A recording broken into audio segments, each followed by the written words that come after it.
As we commemorate Pride Month, we recognize the voices of those who've suffered the injustice of being silenced simply for being their authentic selves. Alice Austen made an indelible mark with her photography and other notable pursuits. But as CBS 2's Mary Calvi tells us, she was never properly recognized for who she really was until years after her death.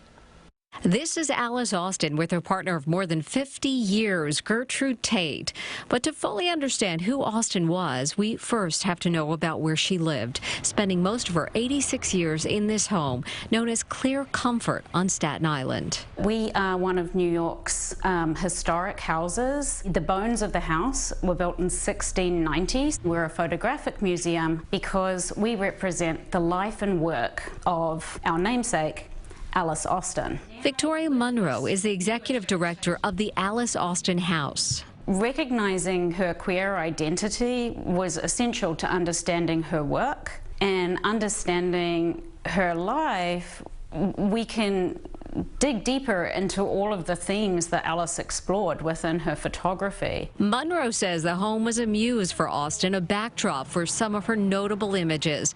But beyond that, Austen, born in 1866, is recognized as one of the first woman photographers to document life outside of a studio. Whether that be taking her camera to the streets of Manhattan and photographing immigrants at work, documenting the conditions and the people on the quarantine stations. But it's the most personal aspects of her life and work that help reshape the understanding of who she was and how she lived. Now, when we're talking about Alice's queer photographs, these very personal photographs would have been meant for circulation privately, most likely with her circle of friends. So we see cross-dressing, very, very risque short skirts. They're just absolutely wonderful and give us a window into her world. Austen, an only child of a wealthy family, was encouraged to explore her varied interests. It's not just the photography that she's so confident and bold in exploring. Alice starts all of these clubs. She's creating safe spaces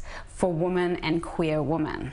So she starts the Staten Island Garden Club. She is the founding member of the Staten Island Bicycle Club. And remember, bicycles were key in part of women's emancipation. Their clothing, their ability to go out without being chaperoned by a man. She was a champion tennis player here on Staten Island. Yet for all Austen accomplished, it wasn't until 1970, nearly 20 years after her death, that her relationship with Tate was celebrated for what it was, and her home added to the LGBT site for historic places, the first in New York City devoted to a woman to receive that designation. We've made great pains here at the Alice Austen House to really bring ourselves to the forefront of LGBTQ interpretation at historic sites. We center Alice's narrative as living her life with Gertrude Tate in our story, on our walls, through her photographs, and through our education and public programs. The Alice Austen House Museum is located at 2 Highland Boulevard on Staten Island. They have a full slate of programming and events for Pride Month. So for more information, just go to cbsnewyork.com.